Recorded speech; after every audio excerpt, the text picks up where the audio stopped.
là, Jules, c'est beau! La ferme Les Couleurs de la Terre se prépare à servir sa fameuse poutine à 50 000 visiteurs d'ici novembre. C'est devenu un peu impossible de faire la production des mets cuisinés à même le resto fermier. En même temps, il y avait comme plus assez d'espace. Nouvelle cuisine, nouvelle chambre froide. Pas mal plus fonctionnel. On arrive avec le chariot là-dedans. Et 3 nouvelles yourtes, dont celle-ci déjà installée qui servira de salle à manger l'été. L'hiver, on va la transformer pour un hébergement là, de 8 personnes. Puis, on va installer aussi 2 autres yourtes à chaque extrémité de notre terre. Une sur le bord de la rivière, une dans la petite érablière. Ça aussi, ça va être pour de l'hébergement à l'année. L'entreprise continuera aussi d'être présente au marché Godefroy avec sa nouvelle cantine mobile qui pourra également sillonner la région. Au marché Godefroy, comme pour être notre cuisine pour frire, pour faire les frites, les chips et tout.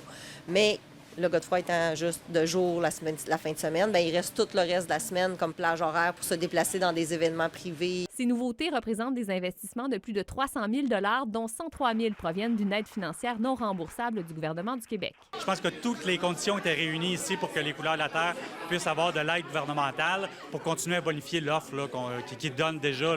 Producteurs de pommes de terre depuis 1997, les propriétaires tenaient à investir même si les temps sont durs pour le milieu agricole. L'augmentation des prix de carburant, l'augmentation des prix d'engrais, les matériaux de construction, tout est cher, mais nous, comme on fait totalement notre mise en marché, on vend tous nos produits directement, il faut qu'on soit capable de les vendre.